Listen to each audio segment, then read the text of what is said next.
नमस्कार साथियों।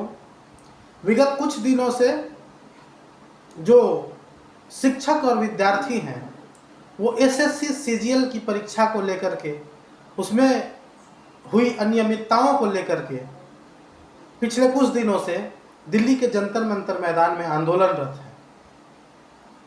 आखिर ऐसी परिस्थितियां आती ही क्यों हैं कि जिन लोगों को हाथों में कलम और किताब लेकर पढ़ने का काम है उन्हें आंदोलन में कूदना पड़ता है।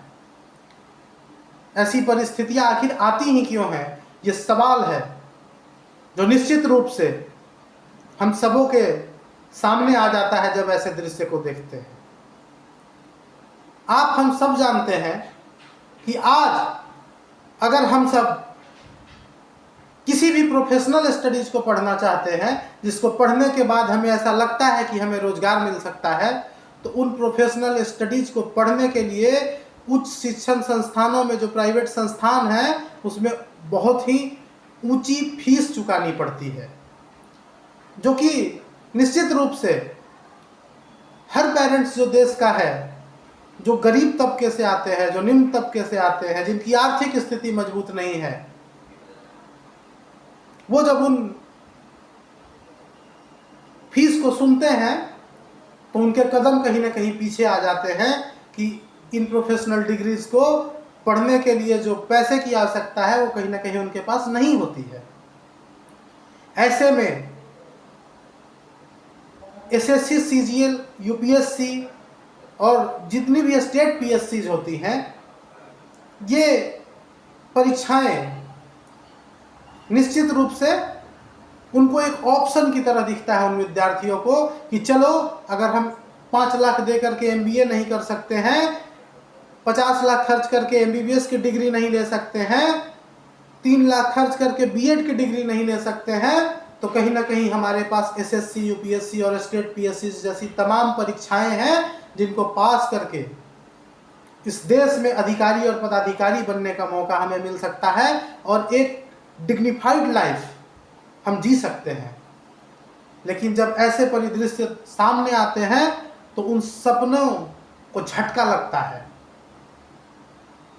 जब किसी भी गांव, किसी भी समाज, किसी भी परिवार का बच्चा जब इन परीक्षाओं को पास करके अधिकारी पदाधिकारी बनता है तो उस पूरे समाज का जो मस्तक है वो गौरव से ऊंचा उठ जाता है, और जो उसके पीछे वाली पीढ़ियां हैं वो भी कहीं ना कहीं सपने संजोने लगते हैं कि मैं भी अधिकारी पदाधिकारी बन करके अपने देश के सेवा का काम कर सकता हूं और उसके साथ अपनी भी जीवन एक डिग्निफाइड तरीके से जी सकता हूं। लेकिन क्या हो जब उन्हीं परीक्षाओं में अनियमितता व्याप्त हो जाए? क्या हो जब जो जिम्मेवार हैं वो अपनी जिम्मेवारियों से पीछे भाग जाए, सवालों से पीछे भाग जाए, कोई कुछ बताने को तैयार ना हो कि आखिर समस्याएं हैं भी तो उसका सॉल्यूशन क्या है, कैसे सुधरेंगी? तो निश्चित रूप से ऐसी परिस्थितियां जब उत्पन्न होती है तो जो देश के युवा हैं उनके सपनों को आघात पहुंचता है। अगर आपने कोई व्यवस्था बनाई है, उसमें अगर त्रुटियां आई हैं तो आपको सामने से आकर के स्वीकार करना चाहिए कि हाँ, ये समस्याएं हैं और इसका समाधान ये है। आखिर क्यों जो विद्यार्थी जो सालों साल से लगा हुआ है तपस्या करने में, जो सालों साल से लगा हुआ है पढ़ने लिखने में, उसे अगर समस्याएं आ रही हैं तो उसका जवाब किसी के पास, शासन प्रशासन सरकार तमाम व्यवस्था के पास क्यों नहीं है? कुछ विद्यार्थियों का मैंने देखा वो वीडियो में कि उनका आरोप है एसएससी के प्रति कि उनकी जो परीक्षा के जो सेंटर्स दिए जा रहे हैं वो हजारों किलोमीटर दूर, 500 किलोमीटर दूर, 1500 किलोमीटर दूर, 1200 किलोमीटर दूर दे दिए जा रहे हैं। निश्चित रूप से विद्यार्थी जीवन में एक एक पाई का महत्व होता है। वो विद्यार्थी जो किसी तरह से अपने पढ़ाई को पूरी करने में लगा हुआ है और ये सपना दिन रात बुन रहा है कि मैं पढ़ लिख करके एक अच्छे ओहदे पे आऊँ, देश का काम आऊं, तो निश्चित रूप से उन विद्यार्थियों के लिए ये आप जो इतनी दूरी पे अगर आप उनको सेंटर्स दे देंगे तो उनको ट्रैवलिंग का एक्सपेंसेस, उनको एकोमोडेशन का एक्सपेंसेस, उनके फूडिंग का एक्सपेंसेस सारे इतने बढ़ जाएंगे कि कहीं ना कहीं वो परीक्षा देने से ही वंचित रह जाएंगे। ऐसे में यह सुनिश्चित करना चाहिए कि नियरेस्ट सेंटर जो हो किसी भी विद्यार्थी का वो उनको अलॉट हो पाए, और जब वो परीक्षा सेंटर्स पे जा रहे हैं तो वहाँ भी कहीं ना कहीं उन्हें अव्यवस्था, कुव्यवस्था, कुप्रबंधन का शिकार होना पड़ रहा है। तो ऐसे में आखिर विद्यार्थी सवाल न उठाए तो क्या करें? उनके पास कोई ऑप्शंस भी नहीं है। अगर वो इतने सक्षम होते कि वो ऊंची फीस चुका सकते थे बड़े बड़े शिक्षण संस्थानों के, जो प्राइवेट शिक्षण संस्थान हैं, तो वो भी कहीं ना कहीं उस फी को चुका करके उस पढ़ाई को पूरी कर लेते और अपने जीवन को जी सकते थे। प्राइवेट सेक्टर में ही जीते, लेकिन सम्मानपूर्वक वो जी सकते थे। लेकिन कहीं ना कहीं वो उस फीस को चुकाने में असमर्थ हैं, इसलिए उन्होंने यह मार्ग चुना है। और इस मार्ग को भी अगर शासन प्रशासन अपने कुव्यवस्था से, कुप्रबंधन से इतना कठिन कर देगा तो आखिर विद्यार्थी आंदोलनरत न हो तो क्या करे? ये सवाल तो है। और निश्चित रूप से मुझे ऐसा लगता है कि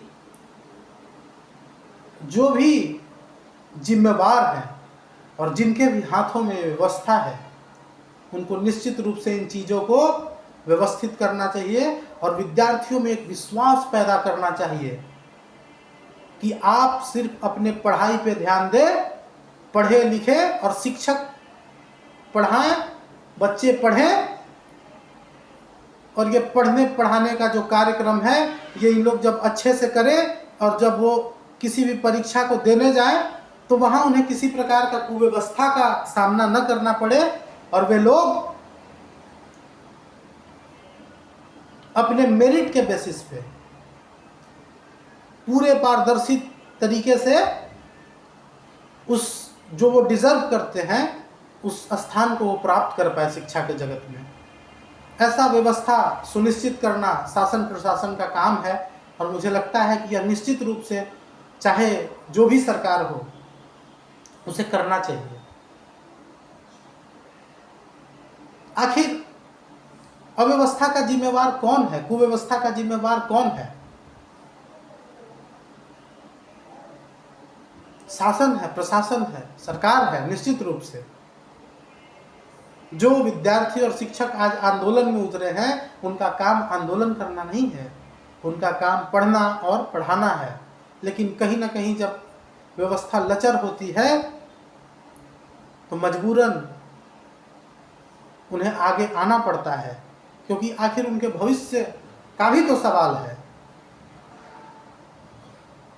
सवाल अगर सिर्फ नींद की होती तो कोई बात न थी, मसला ख्वाब का था। इसलिए उन्हें कहीं ना कहीं आंदोलनरत होना पड़ रहा है। ऐसी स्थितियां हैं, ऐसी परिस्थितियां हैं। शासन प्रशासन को यह सुनिश्चित करना चाहिए कि ऐसी स्थितियां और परिस्थितियां किसी विद्यार्थी और शिक्षक के जीवन में ना आए। आप किसी भी परीक्षा को पारदर्शी तरीका से कंडक्ट कराइए, उसकी नियुक्तियों की शेड्यूल तय हो, तय सीमा पे परीक्षा हो, तय समय पे परीक्षा हो, तय समय पे उसका परिणाम आए और तय समय पे उसकी ज्वाइनिंग हो जाए, तो कोई विद्यार्थी और कोई शिक्षक क्यों आंदोलनरत होगा? ये तमाम सवाल हैं जिसके जवाब ढूंढने कहीं ना कहीं ये विद्यार्थी इकट्ठा हुए हैं। तो आपको इनको यह विश्वास दिलाना चाहिए कि निश्चित रूप से यह तमाम व्यवस्था सुधरे, न कि उन विद्यार्थियों पे, उन शिक्षकों पे आप लाठी डंडे चलाइए। एजेंडा कुछ चंद लोगों का हो सकता है, पूरा का पूरा विद्यार्थी समाज, पूरा का पूरा शिक्षक समाज अगर कह रहा है कि समस्या है तो समस्या होगी साहब, आपको सुनना चाहिए और उसके निदान की ओर आपको कदम बढ़ाना चाहिए, न कि आप उसको दबाने की प्रयास करें। लोकतंत्र में सबको अधिकार है ये अपनी बातों को रख सकता है। अगर उन विद्यार्थियों को समस्या हुई है तो वो अपनी बातें तो रखेंगे और उन्हें रखनी भी चाहिए कायदे से। फिर भी हम विद्यार्थियों और शिक्षकों को भी एक बात समझनी चाहिए कि अगर व्यवस्था से समस्या है तो अपनी बातों को रखें और उन्हें भी एक समय दें।